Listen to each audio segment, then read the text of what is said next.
Olá, família! Boa noite! Tudo bem com vocês? Comigo tá tudo ótimo, graças ao nosso bom Deus. Eu já quero começar dizendo para você o seguinte. Hoje nós vamos falar sobre a religião do anticristo. E sim, este é um conteúdo censurado em qualquer religião.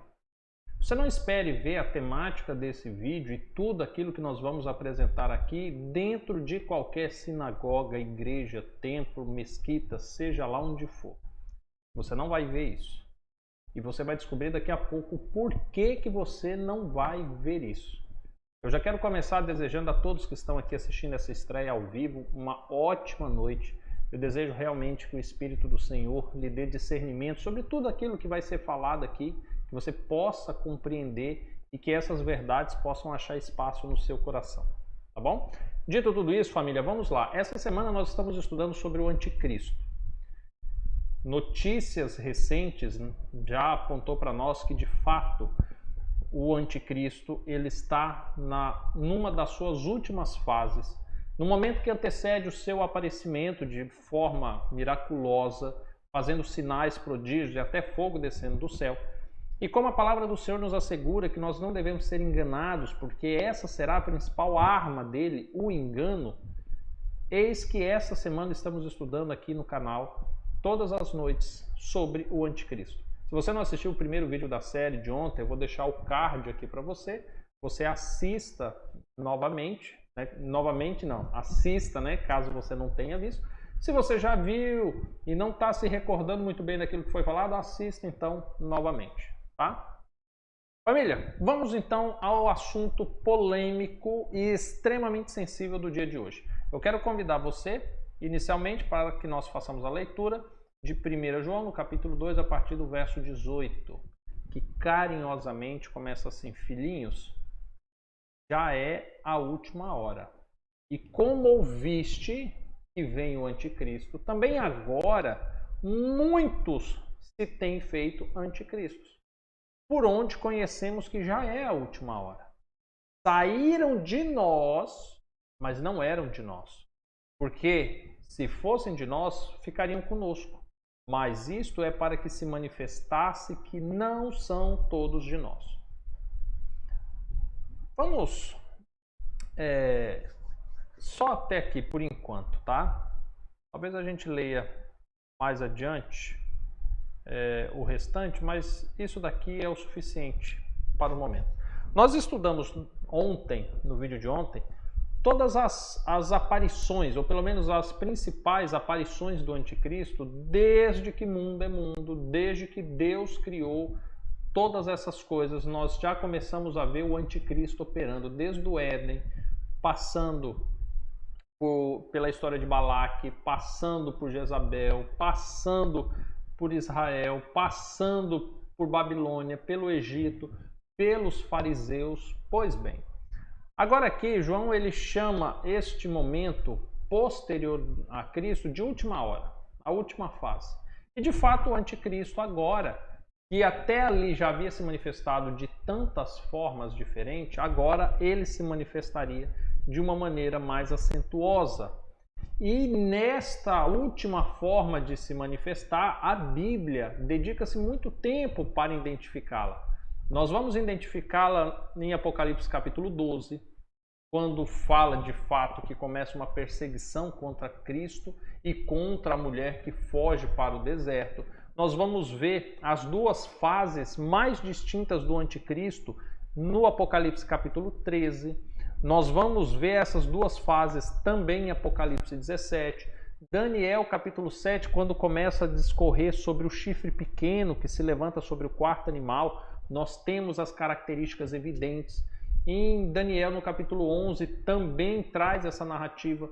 Profeta Jeremias, a partir do capítulo 50, ele dedica pelo menos 4 capítulos descrevendo toda essa estrutura do anticristo. Profeta Isaías fala acerca dele, profeta Ezequiel fala sobre dele. Então nós percebemos que muitos profetas e muitas passagens da Bíblia se preocuparam em identificar a religião do anticristo. Por que eu digo religião? Porque, biblicamente, a última grande ação do anticristo foi justamente quando Cristo estava aqui na Terra. E ele agiu de maneira mais acentuosa justamente por meio da religião. É importante você lembrar que quem crucificou a Cristo, quem condenou a Cristo, quem perseguia a Cristo, era a religião. Eram os fariseus, eram os levitas, eram os sacerdotes. Esses perseguiram a Cristo.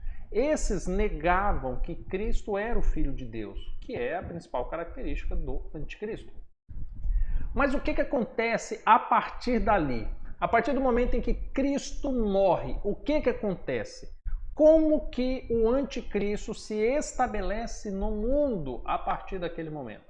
E aí agora eu preciso trazer tanto referências bíblicas quanto históricas para você. Você sabe de tudo aquilo que você já assistiu aqui no canal, você já identificou que a principal ferramenta que o anticristo utilizou foi propriamente dito o cristianismo. Por que eu falei que esse conteúdo ele é censurado em qualquer religião?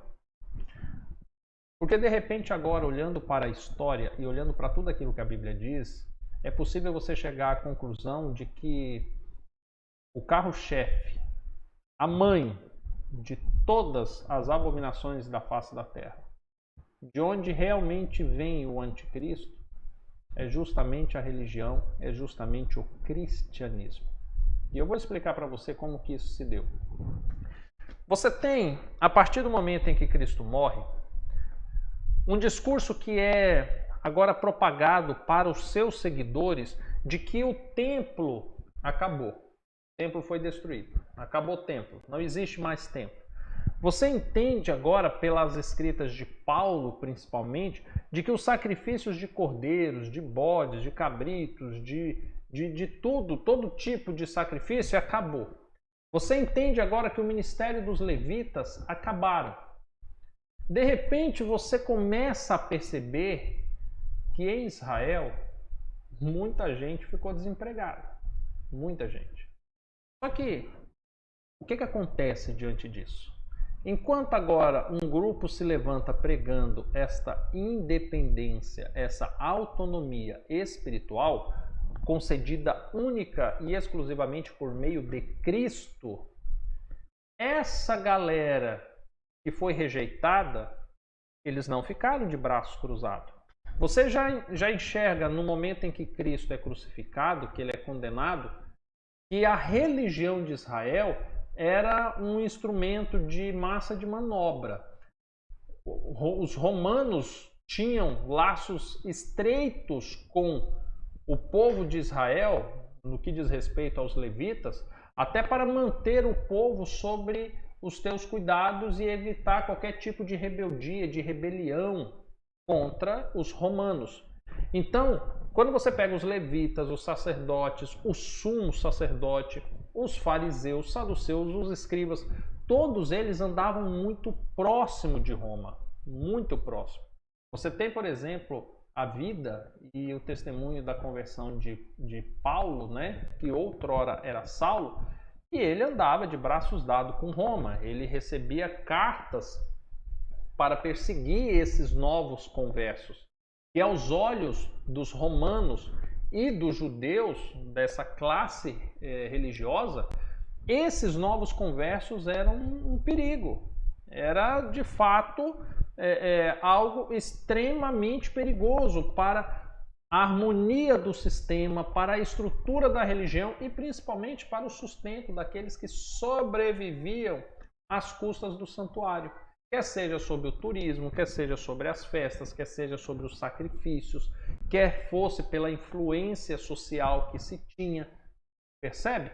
E aí agora, diante dessa situação, eis que Roma, diante de todo esse movimento, diante de um judaísmo que começa a perder adeptos com todo esse movimento apostólico, eis que definitivamente o judaísmo dá as mãos aos romanos. Só que isso não foi tão rápido. Todo esse processo de transição, até que o judaísmo migrasse para uma nova estrutura religiosa que deu-se origem ao cristianismo, que surge agora oficialmente como Igreja Apostólica Romana, entendamos que isso passou praticamente 3 séculos.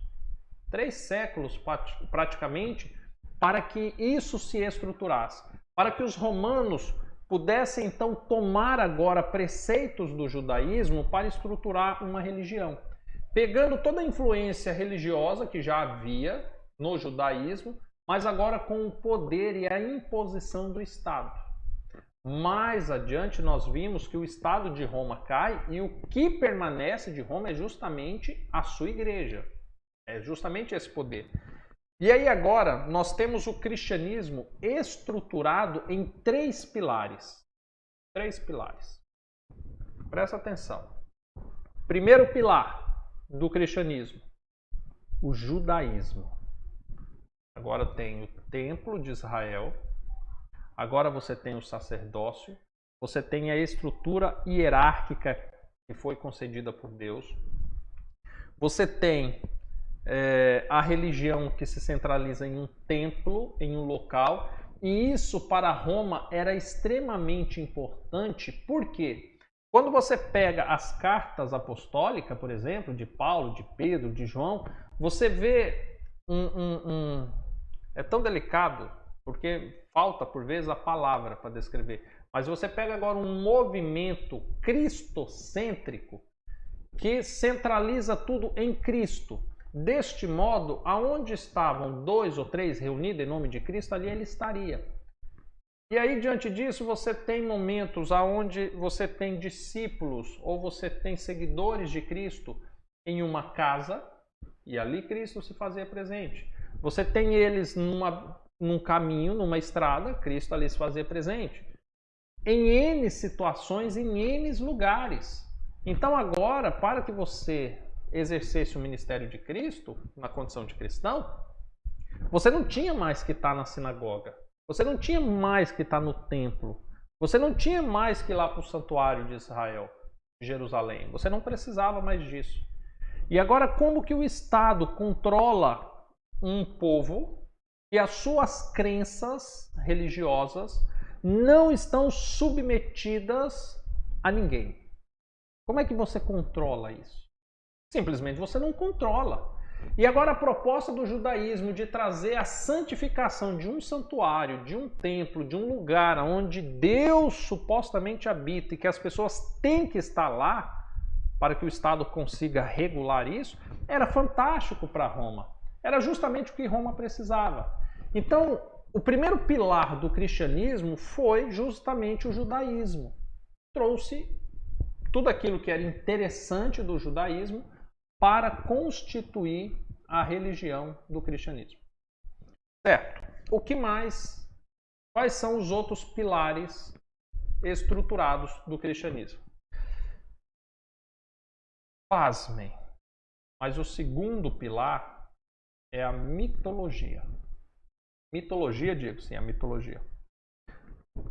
Quando você vai estudar o livro do profeta Daniel, e também o livro do Apocalipse, quando fala da besta, no capítulo 13, você descobre que a constituição dessa religião, ela traz características dos 3 primeiros animais. Seria a Babilônia, a Medopérsia e a Grécia. E do 4º animal, que seria Roma.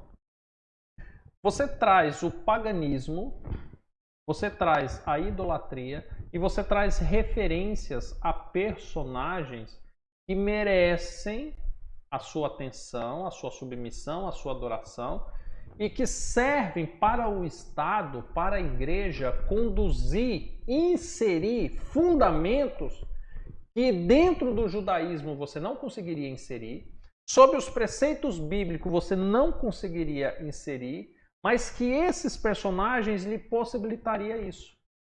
Então, por exemplo, quando você pega a estrutura do cristianismo,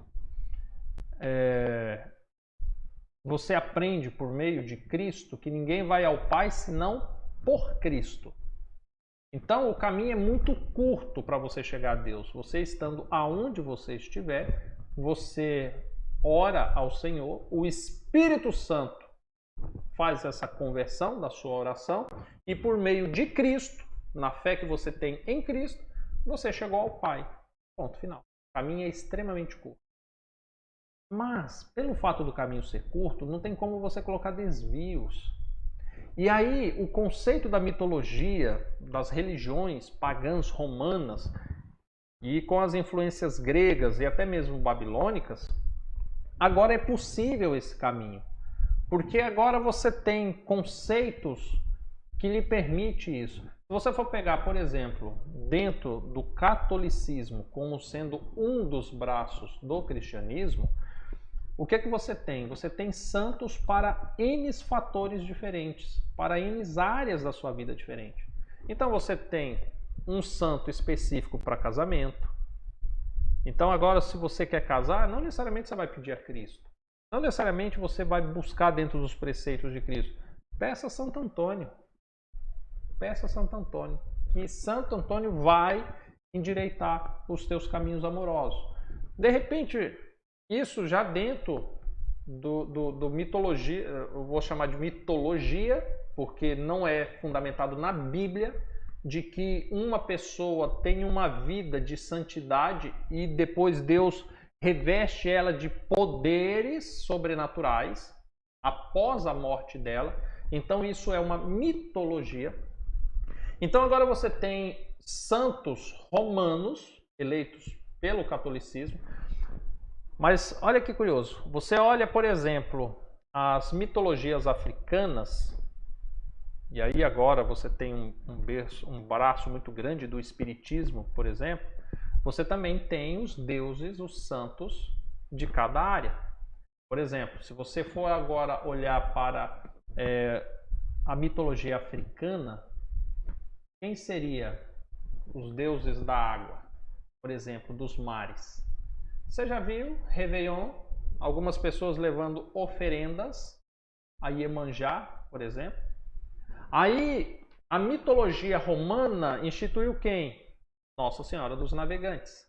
Se você voltar um pouquinho mais para as mitologias gregas, você tem quem? Você tem Poseidon. E assim por diante. De repente, o segundo pilar do cristianismo é justamente a mitologia.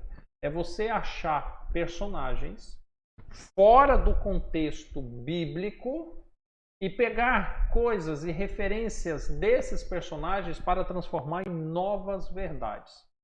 Se você for olhar a constituição do islamismo, que é uma religião semita, tal qual o judaísmo, tal qual o cristianismo, o islamismo ele é estruturado em Maomé.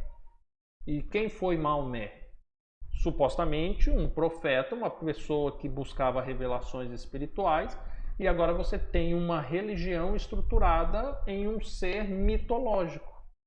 E entenda, quando eu digo mitológico, é usando parâmetros bíblicos como referência. E aí agora ele traz novas verdades, supostas revelações que não condiz com a palavra do Senhor, e agora você tem uma base estruturada dentro de uma religião. E o cristianismo é composto de seres mitológicos. E aí quando você olha o conceito mitológico, você tem os semideuses. Conforme eu já descrevi, Poseidon, Nossa Senhora dos Navegantes, Iemanjá, Santo Antônio, São Pedro, isso e aquilo. Mas os semideuses, ou seja, homens com poderes divinos, não é apenas após a morte, também durante a vida. E aí agora a igreja institui sacerdotes que vão exercer este papel enquanto vivos. Homens que teriam poder para abrir e fechar o céu. Homens com poderes de perdoar pecados. Homens com poderes de fazer acontecer ou não fazer acontecer. E aí agora esses semideuses, eles são colocados como pontífices entre o ser humano e Cristo. E aí, dentro da origem que nós estamos falando, por exemplo, do catolicismo, da Igreja Apostólica Romana, como um dos braços do cristianismo, nós temos, por exemplo, os padres e os papas, e os bispos, né? tudo isso dentro da Igreja Apostólica Romana. E só uma coisa, teve um dia que alguém corrigiu, falou: Diego, a igreja não é apostólica romana, porque não teve a sequência de apóstolos. Eu só estou usando uma referência popular, tá? Que todos conhecem. Não estou concordando com o que ela diz. Agora voltando, né, para essa temática. De repente, você chega a partir do século XVIII e você começa a ter ramificações dentro desta religião. Então agora você tem o protestantismo, você tem os movimentos pentecostais, os neopentecostais, e só nesses braços que se levanta você tem praticamente infinitas igrejas e outras religiões formadas ali, mas o conceito dos semideuses permanece. Porque aí agora você não tem mais o padre ou o papa ou o bispo que faz essa intermediação, mas agora você tem o presbítero, você tem um pastor, você tem uma liderança composta por homens que se colocam na posição entre você e Deus. E como que isso é feito? Primeiro, sob uma narrativa de que eles já estão mais próximos de Deus, porque estão exercendo um cargo que apenas aqueles que Deus escolher podem exercer. Isso, naturalmente, é um discurso que te coloca inferior a esses. Existe a narrativa e a busca de fundamentos de seleção que faz com que você se submeta ao que eles digam e como que você age, conforme a orientação deles. E agora você tem o mesmo conceito mitológico, da mesma estrutura mitológica, inclusive nas novas religiões. Mas esta base, ela vem desde o início do cristianismo. Quando a Igreja Apostólica Romana se estrutura, ela copia isso do judaísmo e agora se estrutura dentro da sua igreja. Agora você quer ver a terceira base. E esta terceira base, ela é polêmica. Na verdade, antes de eu falar a terceira base, eu quero beber um pouquinho de água. Eu vou dar 1 minuto para você. Coloca aqui no chat ou nos comentários o que você acha que seria essa terceira base. A primeira eu falei que é o judaísmo. O segundo eu falei que é mitologias. E a terceira base? Eu já vou falar uma coisa para você, viu? A Bíblia não entra nessa história. Como assim, Diego? O cristianismo não tem a Bíblia como base? Não. A Bíblia é uma prerrogativa dentro do cristianismo.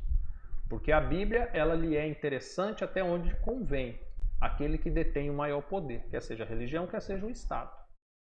Por isso é dito que o anticristo ele tentaria mudar tempos e lei, porque para ele a Bíblia não é interessante. A Bíblia fala contra esse movimento, a Bíblia fala contra esse sistema, principalmente quando ele é instituído. Então a Bíblia não é a base. Justamente por isso que a palavra do Senhor não foi destruída por esse sistema. Porque para eles a Bíblia é apenas um instrumento. Que por tantos anos apenas aqueles que detinham o poder era quem tinha acesso à Bíblia. Mas e aí, coloca aí para mim no chat. O que você acha que é a terceira base?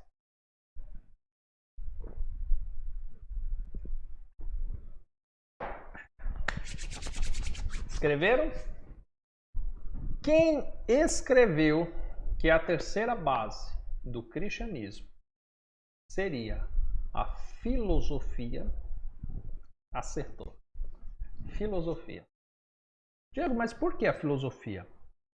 Porque a filosofia coloca o homem no centro da religião. Sim. Diego, mas o cristianismo não seria Cristo o centro da religião? Não. O cristianismo, como religião instituída hoje no mundo, coloca o homem no centro da religião.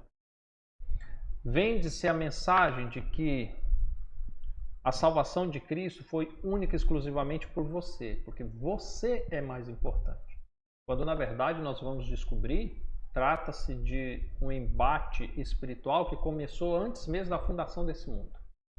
Trata-se de questões nas hostes celestiais que começou muito antes de eu e você existir. De repente você começa a olhar E você vai percebendo que a maneira com que o cristianismo prega o seu desenvolvimento, a sua mudança, o seu bem-estar, as promessas que é feita a você, coloca você no centro e não Deus. O cristianismo moderno coloca Deus, na verdade, como um fazedor de favores.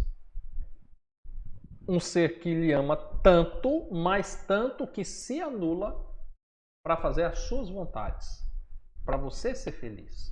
Ele está construindo um céu para você. Você está no centro. E aí, diante disso, você tem religiões que simplesmente consistem em você ir numa igreja e aí você fala, eu estou indo para adorar. Mas não, as músicas são pautadas para você se sentir bem, você se sentir feliz, você se alegrar. As mensagens são pautadas para que o seu ego seja acariciado, percebe? Seja aquecido. Você é o centro. Não necessariamente fazer a vontade do Senhor é o principal. Prova disso que quando Paulo escreve sobre a verdadeira religião, ele fala assim, olha, a verdadeira religião, eu parafraseando aqui agora, não é você ir na igreja, não é você prestar culto, não é você ouvir adoração, não é você chorar, não é você rodopiar, é você ajudar os pobres, os órfãos, as viúvas, os enfermos. Isso que seria a verdadeira religião. Mas agora, no conceito filosófico, você está no centro. Diego, quando você fala de filosofia, os filósofos nunca entram em consenso entre si. Estão sempre discutindo. Seria por isso que existem tantas religiões em torno do cristianismo? Exatamente. Você descobriu o porquê. Dentro do cristianismo, é proposto, já dentro da Igreja Apostólica Romana, mas isso se torna muito mais forte quando agora surge o protestantismo, uma estrutura de argumentação, de discussão teológica, que no latim se pronuncia como falare. Você sabe o que seria falare, que vem do latim, vem de Roma, essa expressão? Você sabe que os romanos tinham um berço filosófico extremamente forte, né? Poderoso. E agora, você está instituindo uma religião e você precisa de filósofos que ajude a formar, que ajude a escravizar mentalmente os seus seguidores. Então, você tem este formato filosófico. Mas quando eu falo de falare, na verdade eu estou falando de falácias. Talvez você já ouviu essa expressão falácias em algum debate político, alguma pessoa falando, você está falando falácias. E talvez você nunca parou para se questionar o que seria falácias. Deixa eu fazer uma pequena leitura para que você entenda o que seria. No Wikipédia, não vamos longe, no Wikipédia ele descreve falácia da seguinte forma. O termo deriva do verbo latino falare, que significa enganar. Designa-se por falácia um raciocínio errado com a aparência de verdadeiro. Sabe aonde nós vimos isso na Bíblia? Lá no Éden. Começou lá no Éden. A serpente estava usando do quê? De falácia. Estava usando um argumento errado, extremamente errado, de fazer com que Adão e Eva viessem a pecar, a desobedecer a Deus, mas com uma aparência verdadeira. Na lógica e na retórica, uma falácia é um argumento logicamente incoerente, sem fundamento, inválido ou falho na tentativa de provar eficazmente o que alega. O que seria isso? A falácia, ela seria você criar uma estrutura para você fundamentar um argumento seu, para que você pregue supostamente uma verdade, usando fundamentos que são incoerentes com essa verdade. E aí tem um exemplo legal, que é utilizado aqui.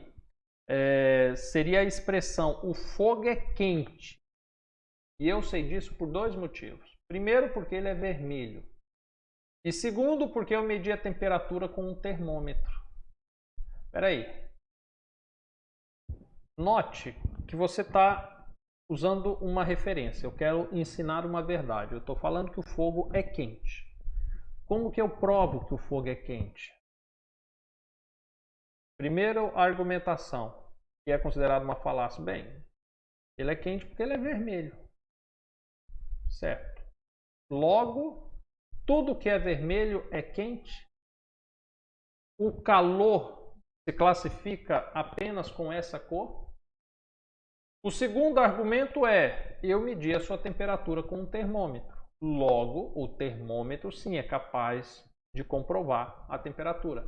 Quando, e aí, se você for estudar um pouquinho mais sobre falácia, recomendo que você faça isso, você vai ver que só aqui no Wikipedia vai falar de ambiguidades. Isso é interessantíssimo para você discernir algumas teologias que se existe. Por exemplo, quando a gente fala da ambiguidade no conceito de equívoco, os assassinos de crianças são desumanos. Portanto, os humanos não matam criança. Só mata criança aquele que não é humano, porque os assassinos são desumanos.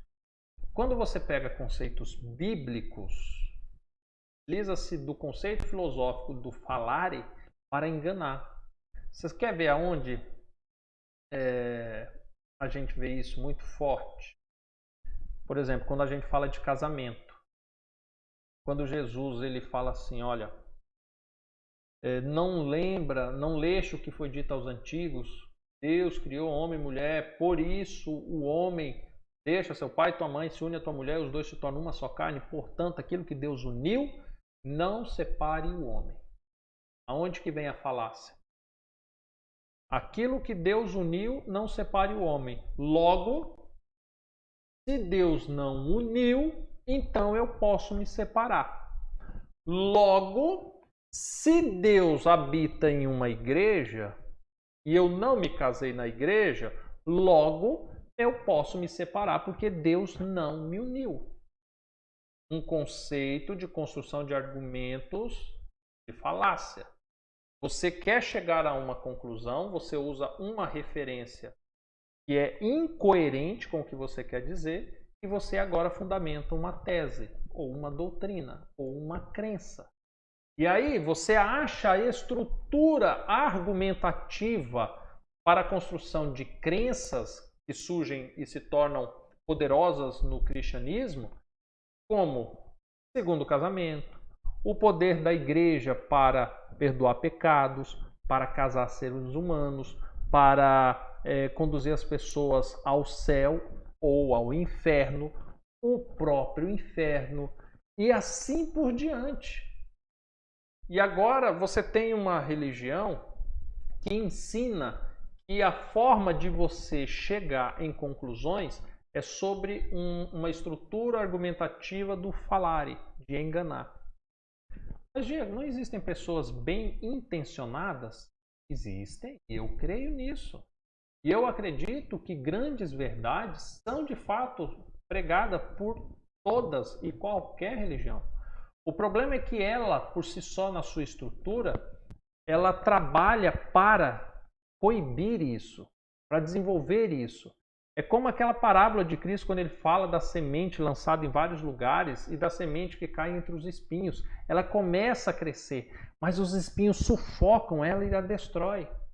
É possível que pequenas comunidades dentro de uma igreja, eles estejam de fato em harmonia com Deus, porque não seguem tudo que a igreja, enquanto CNPJ, institui, mas eles formam um novo corpo preocupados com preceitos que sejam estritamente bíblicos. É possível que isso aconteça. Eu, particularmente, creio nisso. Percebe? Então, agora nós temos na estrutura do cristianismo uma forma de discutir, de interpretar a Bíblia, que é utilizando esses preceitos. Isso é tão perigoso porque quando você vai conversar com alguém sobre um assunto, por exemplo, Paulo vai escrever de um determinado assunto. Ele vai escrever uma carta. E aí você vê que para ele, fundamental o que ele está escrevendo, ele usa 1, 2, 3, 4, 5 capítulos para se fornecer todo o pensamento. Mas quando você vai discutir a respeito, quantos versos você lê? 1 verso, 2 versos, 3 versos talvez já está bom.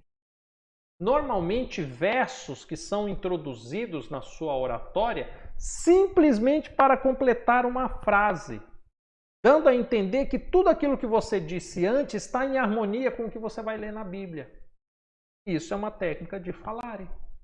Ou seja, você utiliza-se de argumentos que são incoerentes para se alcançar um objetivo específico.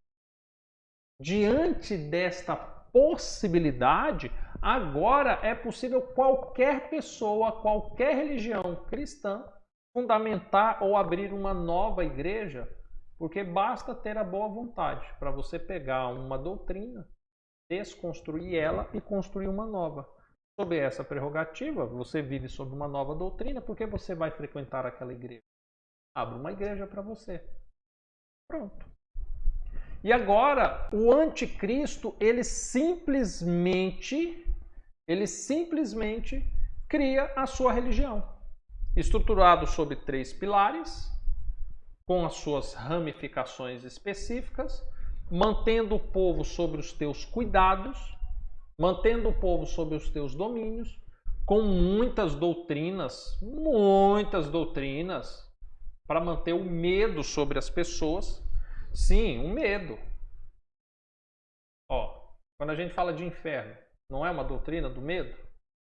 Quando a gente fala de purgatório, não é uma doutrina do medo? É doutrina do medo. Quando a gente fala assim, olha, se você não fizer, Deus vai te castigar, não é doutrina do medo? Quando você fala assim, olha, o padre, ele é assim com Deus. Ele tem o poder de orar por você para que você seja salvo, mas se você irritar o padre, rapaz, não irrita o homem não. Não é doutrina de medo? Então você tem várias doutrinas de medo. Você tem doutrinas de barganha. Sim, traga seu dízimo e sua oferta e Deus vai te dar o dobro. Faça isso para Deus, para a igreja, para a religião, e certamente Deus vai te dar essa recompensa. Traz N tipos de doutrinas para manter o povo o quê? Próximo daquilo. Quando, na verdade, partindo do pressuposto do cristianismo, se nós olharmos tão somente para Cristo, Cristo está fora desse sistema. Eu e você somos o centro desse sistema do cristianismo. Nós somos o foco. A tal ponto de ter uma frase absurda nesse contexto, de falar assim, olha, porque a igreja somos nós. E é curioso porque quando você tem essa expressão, nunca é colocando o indivíduo fora do sistema, mas colocando o indivíduo como parte essencial do sistema. O oposto de tudo aquilo que Cristo ensinou. A narrativa bíblica de Apocalipse 13, principalmente, de Daniel, capítulo 7, destaca que essa estrutura religiosa ela iria evoluir ao longo dos anos. E que no último momento seria a principal ferramenta que o anticristo, que o próprio diabo utilizaria para conseguir aquilo que ele tanto almejou, que era ter o seu trono posto sobre os teus seguidores, ser adorado, ser reconhecido e demonstrar todo o teu poder e ser idolatrado. E esse é um dos braços. Nós vamos estudar ainda essa semana e ver que não vai ser apenas a religião. A religião vai dar as mãos, com o Estado, com outros países, com outros reis. Vai utilizar N fatores para conseguir angariar o maior número possível de adeptos. Nós vamos estudar isso essa semana. Mas entenda que o cristianismo é uma das religiões que o anticristo utiliza. Agora, quando eu falei de religião, não pare os seus estudos tão somente no conceito do cristianismo. Porque você tem as religiões semitas, que nem eu já mencionei, que também trabalham dessa forma. Você tem outras religiões do Oriente que foca no ser humano como centro do universo, na busca de experiências transcendentais. Você tem vários conceitos. Agora, quando você vai para o continente africano também, um continente extremamente religioso, de crenças, de mitos, e você tem todos esses, de uma certa forma, se ramificando das mesmas estruturas conceituais que partem do cristianismo. E, por sua vez, deriva-se daquilo que Deus instituiu dentro do judaísmo, mas também de tudo aquilo que os povos vizinhos de Israel também instituíram como paganismo. E agora nós temos uma religião do anticristo. Pergunta para ti agora. Parei. Você pretende assistir esse vídeo de novo? Sua cabeça, por um momento, ela se abriu. Você conseguiu, à luz da Bíblia, perceber que o que te leva até Deus é único e exclusivamente Cristo? Conseguiu? Precisa estudar um pouquinho mais. Eu falei para vocês, né, que a minha intenção essa semana é ter vídeos mais curtos, mais argumentativos, mais de olho no olho. Mas eu trouxe várias referências que você pode estar estudando ao longo da semana, hoje ou amanhã, antes do próximo vídeo. E amanhã nós vamos falar justamente sobre essa estratégia da religião que deu certo por um período de 1260, extremamente certo. E nós vamos ver como esta receita do sucesso ela vai ser replicada e já está sendo nos próximos dias, tá bom? Eu espero que Deus abençoe, curta esse vídeo, se inscreva no canal, ative o sininho, isso é muito importante. Se você puder ajudar o canal se tornando membro do canal, você vai estar ajudando o canal, você vai estar ajudando o Recanto das Estações e você vai estar participando ativamente desse ministério de pregar a palavra e levar a verdade sem contaminação religiosa, sem intenções obscuras, tão somente abrir a palavra do Senhor e pregá-la num tempo onde as pessoas ainda podem encontrá-la. Tá bom? Que Deus possa abençoar a tua vida. Nós nos encontramos no próximo vídeo. Até mais. Tchau, tchau.